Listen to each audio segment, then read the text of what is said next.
Sir, உலகத்தில் உள்ள பல நாடுகள் ஒரு நாட்டில் உள்ள கலாச்சாரம் உணவு முறை எப்போதுமே ஒரே மாதிரி தான் இருக்குது. ஒரு நாட்டினுடைய உணவு முறையும் கலாச்சாரமும் ஒரே மாதிரியானது இருக்குது. அந்த நாட்டில் யார் எங்கே சாப்பிட்டாலும் ஒரே மாதிரியான உணவு. ஆனால் இந்தியாவில் முற்றிலும் மாறுபட்டதாக இருக்கிறது. அதாவது இந்தியாவில் ஒவ்வொரு மாநிலத்திலும் ஒவ்வொரு உணவு முறை. இப்போ கேரளாவை எடுத்துக்கிட்டால் அதுக்கு தகுந்த மாதிரியான உணவு முறை, அதிகமாக தேங்காய் எண்ணெய் சேர்த்து கொள்ளப்படுகிறது. தமிழ்நாட்டில் ஒரு மாதிரியான உணவு முறை, ஆந்திராவில் எடுத்து அதிக காரம் சேர்க்கப்படுகிறது. அப்போது இங்கே இந்தியாவில் ஒவ்வொரு மாநிலத்திற்கும் ஏற்றவாறு உணவு முறை முற்றிலும் மாறுபட்டிருக்கிறது. அதே மாதிரி ஒரு மாநிலத்துக்குள், இப்போது தமிழ்நாடு எடுத்துக்கிட்டால் சென்னையில் ஒரு உணவு முறை, மதுரை, கன்னியாகுமரி இந்த மாவட்டம் சார்ந்த உணவு முறையும் மாறி இருக்கிறது. அப்போது ஒரு 25 கிலோமீட்டர் 50 கிலோமீட்டருக்குள்ள ஒவ்வொரு உணவு முறையும் மாறி இருக்கிறது. எதிர்காலத்தில் இந்த உணவு முறை அப்படிங்கிறது இப்போ மார்னிங் டிஃபன் காமனாக, மத்தியானத்துக்கு பிரியாணி, நைட்டு பீஸா பர்கர் அப்படிங்கிற, ஏன்னா ஐடி செக்டர் வந்த பிறகு உணவு முறை ஒரே மாதிரியான கலாச்சாரத்துக்குள் வந்துருச்சு. அப்போ எதிர்காலத்தில் ஒரே நாடு ஒரே உணவு முறை அப்படிங்கிறது சாத்தியமானதா? இதை பற்றி உங்களுடைய கருத்து, அது நல்லதா அப்படிங்கிறத பற்றியும் சொல்லுங்க டாக்டர். 5 வருடங்கள் இருக்கின்றன. 5 வருஷமா இருக்கா, எல்லாம் ஒரே மாதிரியா இருக்கு. 5 வருடமா லென்த்து பிரெத்து எல்லாமே டிஃப்ரெண்ட்டாக இருக்கு. 5 வருடம். இதுதான் ஆன்சர். சுருக்கமாக சொன்ன உணவு முறைகள் மற்ற பழக்க வழக்கங்கள் கலாச்சாரங்கள் உலகம் முழுவதும் வெவ்வேறு டிஃப்ரெண்ட்டாக இருக்குது. நீங்கள் இந்தியாவில் மட்டும் இருக்குதுன்னு சொல்கிறீங்க. ஃபாரின் கண்ட்ரிஸில் கூட, வெளிநாடுகளில் கூட ஒரு பிராந்தியத்துக்கு தகுந்த மாதிரி, அந்த ஏரியாவுக்கு தகுந்த மாதிரி சில மாற்றங்கள்லாம் இருக்குது. ஒரு நாட்டிலையும் மேஜராக இருந்தாலும் கூட அந்தந்த ஏரியாவுக்கு தகுந்த மாதிரி, அந்தந்த மாநிலங்களுக்கு தகுந்த மாதிரி, அந்தந்த ஜூரிஸ்டிக்ஷன் தகுந்த மாதிரி சில மாற்றங்கள்லாம் இருக்குது. இந்தியா புண்ணிய பூமி. வேர்ல்டுலேயே இருக்கிற நாட்டிலேயே ரொம்ப ரொம்ப புண்ணிய பூமின்னா இந்திய பூமி. அது நான் இந்தியனாக பிறந்ததுக்காக நான் இந்தியாவை புண்ணிய பூமின்னு சொல்கிறேன்னு கிடையாது. இதுதான் உண்மை. நம்ம அக்செப்ட் பண்ணிக்கிட்டாலும் இந்தியா ஒரு புண்ணிய பூமி. அதுக்கு பல காரணங்கள் இருக்குது. காரணத்தோடு தான் அதை நம்ம சொல்கிறோம் புண்ணிய பூமி. இறைவனும் அதை புண்ணிய பூமியை படைச்சிருக்கிறார். இந்த இந்தியாவில் நீங்கள் வேர்ல்டு இருக்கிற எல்லா கிளைமேட்ஸ் கண்டிஷனும் இந்த இந்தியாவில் இருக்கும். எல்லா நாட்டினுடைய சூழ்நிலைகளும், எல்லா நாட்டினுடைய தட்பவெப்பநிலை மாறுதல்களும், எல்லா நாட்டினுடைய அந்த ஒரு விதத்துக்கு உண்டான ஒரு தனித்தன்மைன்னு சொல்கிறோம் பார்த்தீங்கன்னா, அது எல்லாமே இந்தியாவில் இருக்கும். குளிர்ந்த நாடுன்னு சொல்லலாம், வெப்ப நாடுன்னு சொல்லலாம். அவங்க நாட்டில் இருக்கிற சூழ்நிலைகள் எங்கேயே இருக்குது. ஆனால் இந்த நாட்டுக்கு இருக்கிற சூழ்நிலை அந்த நாட்டில் இருக்கானா கிடையாது. ஸோ ஒரு மினி வேர்ல்டாக இந்தியா இருக்குன்னு சொல்லலாம். மினி வேர்ல்டுன்னு சொல்லலாம் இல்லையா, மினி வேர்ல்டு. அந்த ஏன் ஒரு இடத்துலையும் ஒரு மாதிரி இருக்குது அப்படின்னு சொன்னால், இப்போது கடவுளுடைய படைப்பில் சில காரணங்களுக்காக நம்ம பிரிவுகள்லாம் வச்சுருக்காரு. அது பிரபஞ்ச உற்பத்தியினுடைய ரகசியத்தை தெரிஞ்சவங்க தான் அதை பற்றி பேசணும். பிரபஞ்ச உற்பத்தியினுடைய ரகசியம் என்னென்ன மாதிரி விஷயங்களுக்காக எப்படி இந்த பிரபஞ்சம் படைக்கப்பட்டிருக்கிறதுன்ற விஷயம் சயின்டிஃபிக்காக சொல்கிறது வேறு, ஆன்மீகமாக சொல்கிறது வேறு. நான் பேசுகிறது ஆன்மீகமாக பேசிட்டு இருக்கேன், சயின்டிஃபிக்காக பேசுகிறேன். ஆன்மீகமாக சொல்கிறது தான் பர்மனெண்ட்டு, சயின்டிஃபிக்காக சொல்கிறது இந்த ஆன்மீகத்தினுடைய ஒரு பகுதி தான். ஆன்மீகம்னா விஞ்ஞானம் அப்படின்னா, விஞ்ஞானம்ன்றது ஆன்மீகத்தினுடைய பகுதி தான். Science is a part of spirituality. Science is a tiny part of spirituality. Tiny part. ரொம்ப tiny part. இது ocean. Spirituality is ocean.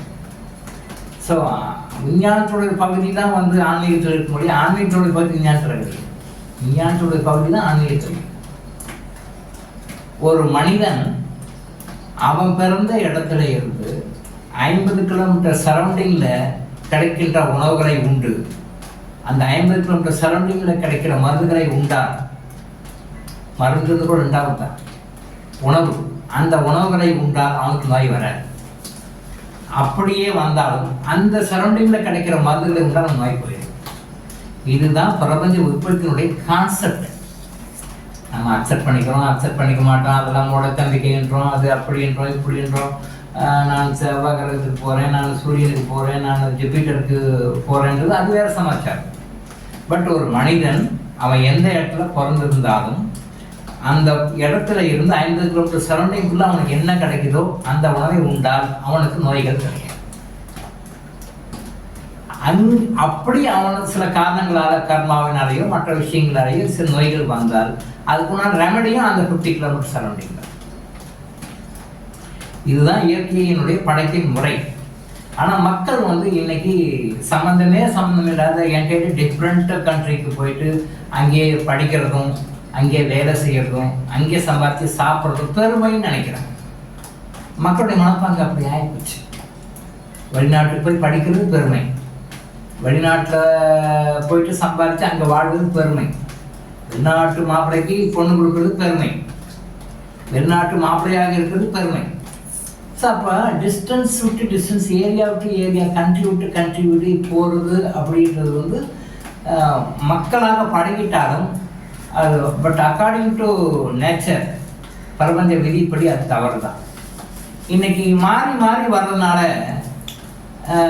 நம்ம உணவு முறைகள்லாம் மாறி போச்சு, அதுக்கு தகுந்த மாதிரி நம்ம பாடி சிஸ்டம் மாறி போச்சு. இதனால நன்மைகளா தீமைகளா கேட்டால் தீமைகள் தான். குளிர் நாட்டில் குளிர்ந்த பிரதேசத்தில் இருக்கிற மக்களுக்காக உருவாக்கப்பட்ட காய்கறிகள் ஆங்கிலேயர்கள் இந்தியாவுக்கு சொந்தம் வாங்கிறதுக்கு முன்னாடி இங்கே நாட்டில் என்ன இருந்ததுன்னா இயற்கையான நாட்டு காய்கறிகள், நாட்டு பழங்கள் தான் இருந்தது, ஆரோக்கியமாக இருந்தார். ஆங்கிலேயர்கள் இந்தியாவுக்கு வந்த பிறகு அவங்களுக்கு அவங்க கண்டிஷனில் தேவைப்படுற அந்த காய்கறிகள் அந்த பழங்களை இங்கே ப்ரொடக்ஷன் பண்ணாங்க. பட் மக்கள் இன்னைக்கு இங்கே இருக்கிற காய்கறி பழங்களை விட்டுட்டு அந்த ஸ்டைலை பிடிச்சி சாப்பிட்றாங்க. மனிதனுக்கு நோய் வரும். ஏன்னா இவங்க இந்த சுச்சுவேஷனுக்காக படைக்கப்படவில்லை, இவங்க வேற சுச்சுவேஷன் படைக்கிருக்காங்க. இப்போ ஃபாரின்ல இப்போ சூப்பர் மார்க்கெட்லாம் போனோம் அப்படின்னு சொல்லி சொன்னால் ஃபாரின்ல இருக்கக்கூடிய பழங்கள், ஃபாரின்ல இருக்கக்கூடிய காய்கறிகள் தான் இங்கே இருக்கு. நம்மால என்ன சாப்பிட்றாங்க அப்படின்னு சொல்லி சொன்னால் அவங்க நாட்டு உணவுகளை தான் சாப்பிட ஆரம்பிக்கிறாங்க.